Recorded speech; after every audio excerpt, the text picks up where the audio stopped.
വചനം, ദൈവത്തിന്റെ വചനം, ജീവനുള്ള വചനം, ആത്മാവിൻ നിറവാ വചനസന്ധ്യ, വചനസന്ധ്യ,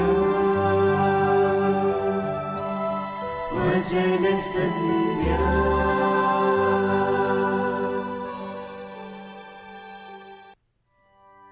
ത്രിയേക ദൈവത്തിന് മഹത്വം.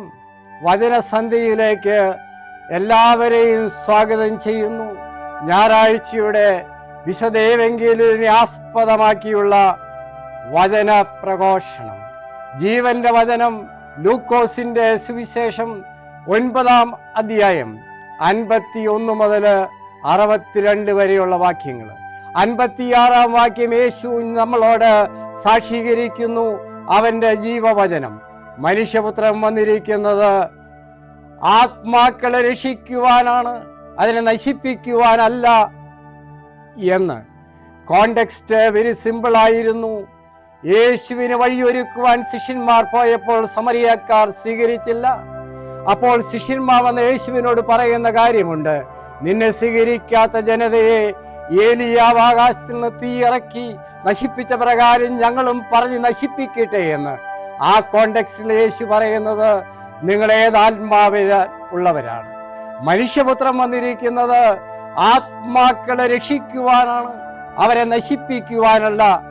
അന്ത്യത്തോളം ഞാനും നിങ്ങളും ആരായിരുന്നാലും, ഏത് പാപത്തിന്റെ പടുകുടിയിലായിരുന്നാലും, അവന്റെ തിരുസന്നിധിയിൽ നമ്മുടെ ആത്മാക്കളെ രക്ഷിക്കുവാനാണ് അന്ത്യം വരെ നമുക്കുള്ളതായ ഈ അനുഗ്രഹീത ആയുസ് തന്നിരിക്കുന്നത് എന്ന് ഓർപ്പിക്കുകയാണ്. ആയതുകൊണ്ട് എൻ്റെ ഈ നിങ്ങളുടെ എല്ലാ ജീവിതത്തില് നമ്മുടെ സ്പർശനം, വാക്ക്, യാത്രകള്, ആരാധനകള്, നമ്മളുമായുള്ള ബന്ധങ്ങളെല്ലാം, നമ്മളെ കണ്ടുമുട്ടുന്നവരിലെല്ലാം ദൈവത്തിന്റെ ജീവചൈതന്യം ലഭിച്ചവരായി അവരെല്ലാം നഷ്ടപ്പെട്ട ആത്മാക്കളാണെങ്കിൽ രക്ഷിക്കപ്പെടുന്ന സ്പർശനവും വാക്കുകളും സഞ്ചാരങ്ങളും ആരാധനകളും ആയിത്തീരട്ടെ എന്ന് പ്രാർത്ഥിക്കുക. ഇങ്ങനെയാണ് സംഭവം. പുരോഹിതൻ പട്ടണത്തില് ആരാധനയ്ക്കായി സന്ധ്യയ്ക്ക് കടന്നു വന്നു. കുർബാനയ്ക്ക് കാത്തിരുന്നിട്ട് 15 മിനിറ്റ് കുർബാന ആരംഭിച്ചിട്ട് പോലും ആരും ആലയത്തിൽ വന്നില്ല. അപ്പോഴാണ് 3 കുട്ടികളെ കടന്നു വന്ന് മുന്നിലിരിക്കുന്നത്. വീണ്ടും 20 മിനിറ്റ് കഴിഞ്ഞപ്പോൾ 2 ചെറുപ്പക്കാർ വന്ന് ദേവാലയത്തിലിരുന്നു.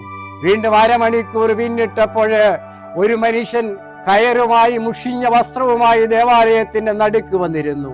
ലാസ്റ്റ് കുർബാന തീരാൻ നേരത്ത് ഒരു കപ്പിൾ വന്ന് ബാക്കിലിരുന്നു. കുർബാന തീർന്ന് വീട്ടിൽ നടന്നു പോയപ്പോൾ പുരോഹിതനെ 2 ചെറുപ്പക്കാർ വന്ന് ആക്രമിച്ച് തൻ്റെ കയ്യിലിരുന്ന ബൈബിളും സഞ്ചിയും എടുത്ത് മുറിവേറ്റവനായി അവർ ഇട്ടിട്ട് പോയി. വീണ്ടും പുരോഹിതന്റെ വീട്ടിൽ ചെന്ന് പ്രാർത്ഥനയിൽ മുട്ടുകുട്ടി യേശുവിനോട്, യേശുവേ, എൻ്റെ ജീവിതം ഇത്രമാത്രം സാഡസ്റ്റായിരുന്നു ഒരു ദിവസവും എനിക്ക് ഉണ്ടായിട്ടില്ല. എന്താണ് എന്നോട് ചെയ്തത് എന്ന്. നീണ്ട 5 വർഷം പിന്നിട്ടപ്പോഴേ ആ ദേവാലയത്തിൽ ഈ പുരോഹിതൻ വീണ്ടും ആരാധന നിർവഹിച്ച് തീരുന്ന സമയത്ത് ആർക്കെങ്കിലും സംസാരിക്കാനുണ്ടോ എന്ന് ചോദിച്ചപ്പോഴേ മുന്നിലേക്ക് ഒരു ഭാര്യ ഭർത്താവ് കടന്നു വന്നിട്ട് പറഞ്ഞു, അച്ഛാ, 5 വർഷം മുമ്പ് ഞാൻ ഈ ദേവാലയത്തിൽ കടന്നു വന്നു. ഞങ്ങളൊരു തീരുമാനിച്ചിരുന്നു, ഇനി ജീവിതം ഞങ്ങൾക്ക് മുന്നോട്ട് ഒന്നിച്ചു കൊണ്ടുപോകാൻ പറ്റില്ല. ഈ ജീവിതത്തിനോട് എന്നാളും ഞങ്ങൾ വേർപിരിയണമെന്ന് തീരുമാനിച്ചു. അതിനു മുമ്പായി ദേവാലയത്തിൽ ഒന്ന് പോയി നോക്കിക്കൂടെ എന്ന്. അപ്പോൾ ദേവാലയത്തിൽ വന്നു. അച്ഛൻ്റെതായ ജീവവചനം കേട്ടപ്പോഴേ ഞങ്ങൾ തീരുമാനിച്ചു, ഞങ്ങൾ ഒന്നിച്ചിന് അന്ത്യത്തോളം ജീവിക്കുമെന്ന്. ഞങ്ങളും ഞങ്ങളുടെ മക്കളുമായി സന്തോഷത്തോടെ ഞങ്ങൾ ജീവിച്ചു. അല്പം കഴിഞ്ഞപ്പോൾ അവിടുത്തെ ഏറ്റവും വലിയ ഓൺട്രപ്രനർ കടന്നു വന്നിട്ട് പറഞ്ഞു, എനിക്കുമുണ്ടൊരു ദൂത്. എന്തിനാൽ 5 വർഷം മുമ്പ് ഈ ദേവാലയത്തില് ഒരു കയറുമായി മുഷിഞ്ഞ വസ്ത്രമായി കടന്നു വന്നവൻ ഞാനാണ്. അതിനു മുമ്പ് ഞാൻ ബാങ്ക്രപ്റ്റായി എൻ്റെ ഭാര്യയും മക്കളും ഉപേക്ഷിച്ചു. ഡ്രഗ്സിനടിമയായി, വെള്ളത്തിനടിമയായി, ജീവിതം താറുമാറാക്കി. മരിക്കാൻ സമയത്ത് കയറുമായി പോയി. തൂങ്ങിയപ്പോൾ കയറ് പൊട്ടി വീണു. വീണ്ടും കയറ് വാങ്ങിച്ചു പോന്നപ്പോൾ ഈ ദേവാലയം തുറന്നിട്ടിരിക്കുകയാണ്. ഒന്ന് കയറാമെന്നോർത്തപ്പോൾ അച്ഛൻ്റെ ദൈവവചനത്തിൻ്റെ ശക്തി എൻ്റെ ഹൃദയത്തിൽ ആഞ്ഞടിച്ചു. അന്ന് തീരുമാനിച്ചു, എന്നേക്കുമായി ഡ്രഗ്സിൽ നിന്ന് ഞാൻ വേർപെടുമെന്ന്. അങ്ങനെ വീണ്ടും ഞാൻ വന്നപ്പോൾ എൻ്റെ ഭാര്യയും മക്കളും കൂട്ടിയോജിപ്പിച്ചു. ഇന്ന് ഞങ്ങൾ സന്തോഷവനായി ആ പട്ടണത്തിൽ ഏറ്റവും ധനവാനായി ജീവിക്കുന്നു. അതുകൊണ്ട് അവസാനിച്ചില്ല. ഭാര്യ ഭർത്താക്കന്മാർ വീണ്ടും ഇതാ കടന്നു വന്ന് അവരോട് പറഞ്ഞ വചനത്തെ ഓർപ്പിച്ചുകൊണ്ട് അച്ഛനെ ശുശ്രൂഷിച്ചതായ ഡീക്കൻ ഷമ്മാശൻ പെട്ടെന്ന് ചാടി എഴുന്നേറ്റ് പറഞ്ഞു, അച്ഛനെ അന്ന് ഉപദ്രവിച്ച കള്ളന്മാരായ ഒന്ന് ഞാനാണ്. എൻ്റെ കൂട്ടുകാരൻ അതിനുശേഷം മരിച്ചു.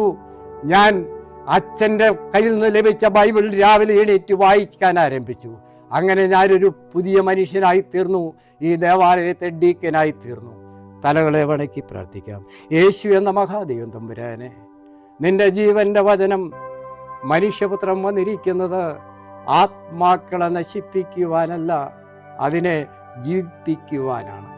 നാഥാ, ഞങ്ങളുടെ ജീവിതത്തിലെല്ലാം അന്ത്യത്തോളം ഞങ്ങളുടെ സ്പർശനം, ഞങ്ങളുടെ നടപ്പ്, ഇരിപ്പ്, സംസാരം, ഞങ്ങളുടെ ആരാധനകൾ മൂലം നാഥാ തളർന്ന കരങ്ങൾ ബലം പെടുത്തട്ടെ എന്ന് പ്രാർത്ഥിക്കുന്നു. നാഥാ, തളർന്നതായ മുഴങ്കാലുകൾ എണീറ്റ് നിൽപ്പാൻ അനേകർക്ക് ഞങ്ങൾ മൂലം മുഖാന്തരമാകട്ടെ. നാഥ, ഏത് നിരാശയുടെ പടുകുഴിയിലും പ്രത്യാശ കൊടുക്കുന്ന ജീവന്റെ വചനത്തിന് സാക്ഷിയാകട്ടെ എന്ന് ഞങ്ങൾ പ്രാർത്ഥിക്കുന്നു. യേശു നിങ്ങളെ അനുഗ്രഹിക്കട്ടെ. ജനസംഖ്യ